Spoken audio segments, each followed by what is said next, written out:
En fait, les gens sont partis des autres pays d'Europe. Ils ont émigré. Alors que la France, très tôt, a reçu, elle, des immigrés. Parce qu'elle avait un déficit de population très important. En 1880-90, la France considère qu'il y a des lettrés arabes, berbères, avec qui on peut travailler, avec qui on peut échanger. Le phénomène des théories raciales qui vont être à l'œuvre à la fin du 19e siècle, elles évoluent. Ça va devenir finalement le paysan, et puis du paysan le révolutionnaire, et du révolutionnaire finalement quelqu'un dont on doit se méfier, quoi. Sur toute la manière dont des gens ont été exposés à travers tout le 19e siècle, des peuples colonisés, on les présente comme des animaux. Alors l'exposition de 1889, elle est célèbre parce que c'est là qu'on a construit la Tour Eiffel. C'était pour fêter les 100 ans de la Révolution française. La Révolution française, c'est « tous les hommes naissent libres et égaux ». Donc on est dans un pays contradictoire où on dit des choses, liberté, égalité, fraternité, et quand on colonise, on ne les pense pas libres, on ne les pense pas fraternels et on ne les pense pas...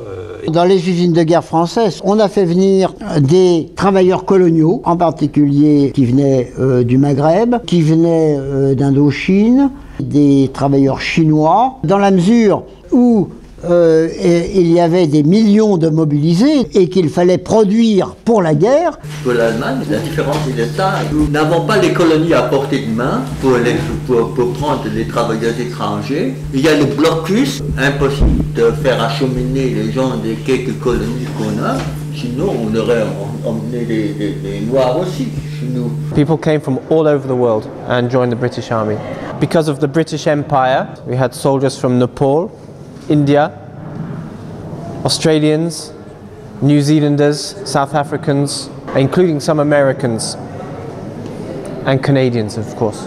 Aucun lieu au monde comme ça, et de toutes les couleurs, de toutes les religions, de toutes les langues, tout ça s'est mélangé ici. Donc c'est un lieu bien particulier, et il n'y a aucun lieu au monde comme celui-là. Et ça nous appartient, ce lieu-là nous appartient à tous, voyez.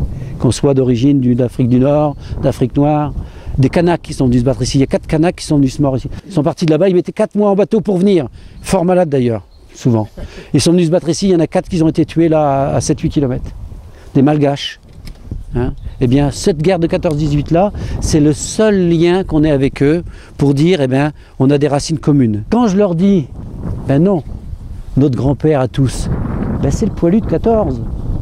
Les gamins, ils disent, ben alors, pourquoi le poilu de 14? Ben ouais.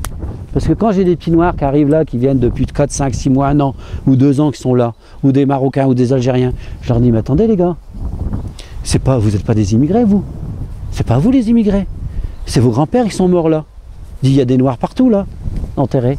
Il y a 6300 noirs qui sont morts là, à 1 km là. À l'extrémité de la nécropole, il y a un monument qui est flambant neuf.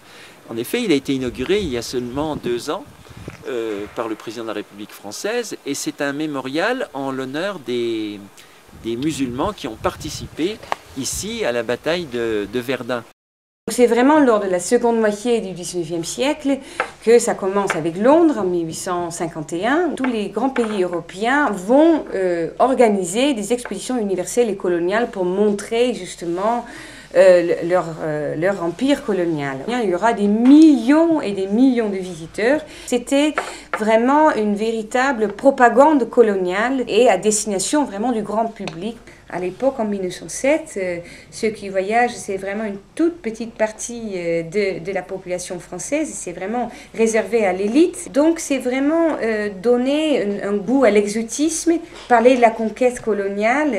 Et voilà, les gens étaient curieux. On va recréer, remettre en scène des batailles historiques pour la conquête coloniale, pour montrer justement aux Français comment ça s'est passé en Afrique, au Soudan, au Mali, au Bénin. Donc il y avait des reconstitutions de scènes exotiques. Lorsqu'on regarde les photographies, on comprend. Aujourd'hui, on va à Euro Disney. La colonisation n'a pas été cachée, au contraire, elle a été glorifiée. Quand on fait l'exposition coloniale de 1931, c'est pour dire, regardez comme on colonise bien, regardez comment on apporte la civilisation au monde. On avait plus d'estime pour les populations asiatiques, par exemple, que pour les populations, par exemple, Kanak de la Nouvelle-Calédonie, ou par exemple pour les populations africaines, qui étaient vraiment présentés comme des véritables sauvages, comme des anthropophages, des cannibales. Très souvent, ils n'étaient absolument pas cannibales. C'est l'exposition coloniale 31 où on a exhibé, par exemple, des Kanaks de la Nouvelle-Calédonie en disant que c'était des véritables cannibales. Et en fait, on sait aujourd'hui que ces soi-disant cannibales, un, ils n'étaient pas des cannibales, deux, c'était des professeurs de collège, peut-être en histoire, en français, des maîtres d'hôtel, et qui avaient des contrats pour venir à Paris et pour jouer le sauvage. On a obligé certaines populations à manger de la viande crue. Il y a toute une mise en scène qui est très importante. L'Allemagne va être condamnée à des dommages de guerre très très importants. Pourquoi la France décide d'envoyer un contingent très important de troupes coloniales? Dans ces raisons-là, il y a une raison politique d'humiliation du peuple allemand, qui est une sorte de mesure d'occupation de l'Allemagne avec un point de vue raciste. On va leur envoyer, entre guillemets, des sauvages. Ce qui va provoquer une levée de boucliers très importante en Allemagne. Un des pires livres qui ait jamais été écrit, c'est Mein Kampf de Adolf Hitler. C'est un livre qui a une charge raciste, antisémite, extrêmement violente. L'obsession que le sang allemand soit sali par le sang juif et l'obsession que le sang allemand soit sali par le sang africain, ça n'arrête pas. Ça va le conduire, quand malheureusement il parviendra au pouvoir, à faire la chasse aux métis qui avaient sali, selon lui, le sang allemand.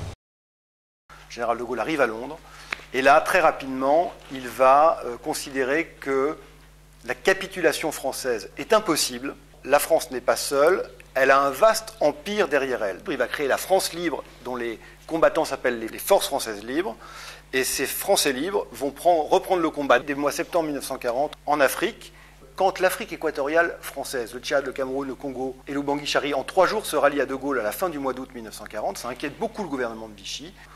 Et De Gaulle va mener une opération pour faire la même chose avec l'Afrique occidentale. Il va mener une expédition avec les Britanniques au Sénégal, à Dakar, qui est le grand port de l'Afrique occidentale. Et donc ça va donner lieu à des combats, et des combats comme dans une guerre civile, c'est-à-dire que d'un côté, les Français libres de De Gaulle, de l'autre côté, les forces françaises de Vichy.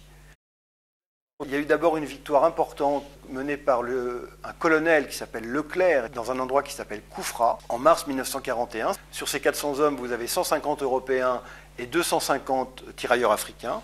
Et Leclerc fait à ce moment-là prêter un serment à ces hommes, qu'on appellera bien sûr le serment de Koufra. Et il demande à ces hommes de ne pas déposer les armes jusqu'à ce que le drapeau français flotte à nouveau sur la cathédrale de Strasbourg.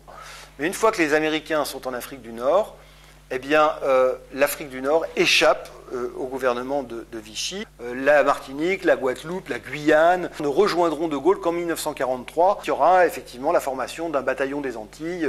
À partir de 1943, ce bataillon des Antilles sera formé aux États-Unis. Puis les Français vont participer à d'autres combats ensuite, en Tunisie.